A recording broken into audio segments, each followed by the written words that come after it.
అందరికీ good evening అండి.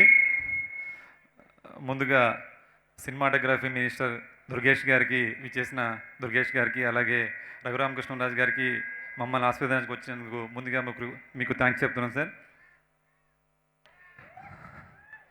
మీ so మీరై cinema చాలా పెద్ద సక్సెస్ అయింది. చాలామంది కాల్ చేస్తున్నారు, చాలామంది అప్రిషియేట్ చేస్తున్నారు.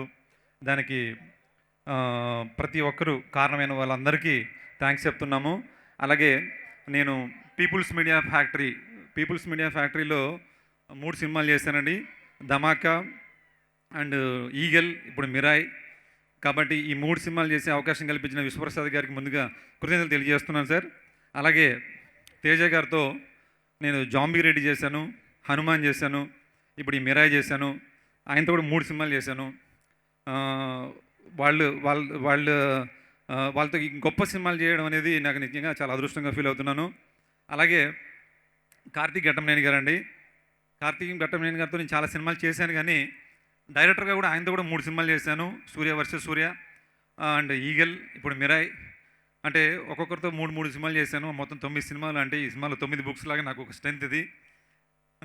కాబట్టి కార్తీక్ గారి గురించి చెప్పాలంటే, ఈరోజు ఈ సినిమా ఇంత పెద్ద సక్సెస్ అయ్యి చూడ్డానికి విజువల్గా చాలా భారీ బడ్జెట్గా ఉంటూ తక్కువలో అయింది అని చెప్తున్నారంటే దానికి one of the reason Karthik గారు. ఎందుకంటే కార్తీక్ గారితో నేను ఎక్కువ ట్రావెల్ చేశాను. ఆయన అంటే ఇదివరకు సినిమా వర్కౌట్ అయిపోయి ఉండొచ్చు, కానీ దాంట్లో కూడా చాలా లర్నింగ్ విషయాలు చాలా ఉన్నాయి. ఎంతో నేను చేసిన వర్క్ ఏదైతే ఉందో ఆయన ఏంటంటే అంటే ఈ మధ్యకాలంలో సినిమాలు ఎక్కువ బడ్జెట్ అవుతున్నాయి, తక్కువలో తీయడం వల్ల అది మనకు సక్సెస్ రేట్ ఇంకా ఎక్కువ ఉంటుంది అనేది చెప్తున్నారు. అట్లా ఆ దిశగా చూస్తే కార్తీక్ గారు ఏంటంటే వెరీ డీటెయిలింగ్ అనమాట అండి. అంటే మీకు ఎంతవరకు కావాలి, అంటే ఏది సినిమాలో కనిపిస్తుందో దాన్ని వరకే చేయడంలో నేను చూసిన వాళ్ళల్లో కార్తీక్ గారు మొదటి స్థానంలో ఉంటారని చెప్పుకోవచ్చు.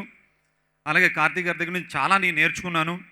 నేను ఇప్పుడు చాలా సినిమాలు చేస్తున్న వాటిల్లో నా దాంట్లో ఒక డీటెయిలింగ్ క్వాలిటీ ఉంది అంటే నేను కార్తీక్ గారి దగ్గర నుంచి నేర్చుకున్న విషయాలు చాలా ఉన్నాయి. కార్తీక్ గారికి ఈ సందర్భంగా నేను థ్యాంక్స్ చెప్తున్నాను. అలాగే తేజ గారితో నేను జాంబీ రెడ్డి ముందు నేను చూశాను. జాంబీ రెడ్డి ముందు ఎలా ఉన్నారో తను, జాంబీ రెడ్డి రిలీజ్ తర్వాత సేమ్ అదే యాటిట్యూడు, అదే డెడికేషను, అదే కమిట్మెంటు. అలాగే జాంబీ రెడ్డి హిట్ అయింది.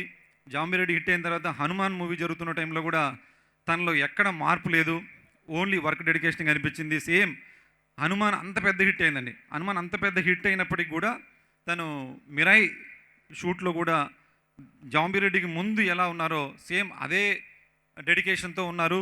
నిజంగా అలా ఉండడమే ఈరోజు ఆయనకి ఒక పెద్ద ఈ స్టార్డమ్ కానీ ఇంత సక్సెస్ కానీ వచ్చిందని నేను అనుకుంటాను.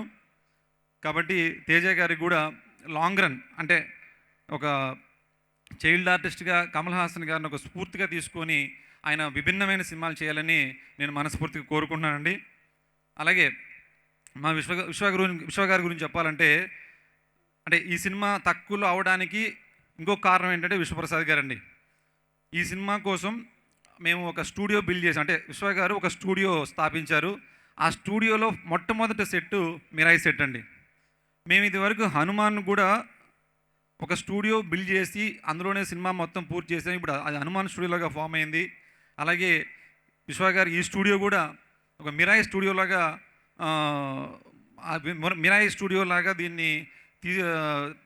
దాన్ని ఒక పేరు పెట్టి దానికి ఒక ఈ సక్సెస్కి తగ్గట్టుగా ఆ స్టూడియో అనేది కూడా ఒక ఫామ్ అవ్వాలని, అదొక పెద్ద స్థాయిలో వెళ్ళాలని నేను మనస్ఫూర్తిగా కోరుకుంటున్నాను. అట్లాగే నాకు ఈరోజు ఇంత మంచి పేరు వస్తుంది అంటే, ఇన్ని ఫోన్ కాల్స్ వస్తున్నాయంటే నేను ఒక్కడనే కాదండి, నా వెనకాల చాలామంది వర్క్ చేశారు. అందులో శ్రీనివాస్ అని ఆర్ట్ డైరెక్టర్గా తను చేశాడు. తను ఒక్కసారి వస్తే బాగుంటుందండి. శ్రీను ఒక్కసారి రావా? అంటే నాకు హనుమాన్ మూవీ తర్వాత చాలా ఎక్కువ సినిమాలు రావడం వల్ల నేను కొంచెం ఎక్కువ ప్రెజర్ అవ్వాల్సి వచ్చిందండి. అన్ని సినిమాలు కమిట్ అవ్వాల్సి వచ్చింది. అప్పుడు శ్రీనే ఈ సినిమాని అవుట్డోర్ షూటింగ్స్ అన్నీ కూడా శ్రీనునే హ్యాండిల్ చేశాడు. తను పడ్డ కష్టం చాలా ఎక్కువ అని చెప్పాలి. తను శ్రీనివాస్ అండి, తను ఆర్ట్ డైరెక్టర్గా ఈ సినిమాలో నాకన్నా ఎక్కువ కష్టపడిన పర్సను. తనే కాదండి, అలాగే తనతో పాటు దుర్గేష్, తర్వాత మా గణేషు, చాలామంది ఉన్నారన్నమాట. వీళ్ళందరూ కష్టపడ్డారు. అంటే ఈరోజు ఒక మంచి క్వాలిటీ వచ్చి బడ్జెట్ తక్కువలో అయిందంటే వీళ్ళందరూ కారణం. వీళ్ళే కాదండి, అంటే ఈ టీంలో, ఈ మూవీ టీంలో ఏంటంటే ఈవెన్ కార్తీక్ గారి టీంలో చాలామంది ఉన్నారు. శాటీ కావచ్చు, బాబీ కావచ్చు, వీళ్ళందరూ కూడా ఒక జాబే చేయకోకుండా అంటే కెమెరా డిపార్ట్మెంట్ చేస్తూ ఆర్ట్‌లో వర్క్ చేస్తారు, అసిస్టెంట్ డైరెక్టర్‌గా వర్క్ చేస్తారు. అలాగే ఉత్తర, తను కూడా ఎడిటింగ్ చేస్తదండి. తర్వాత ఏడీగా పనిచేస్తది.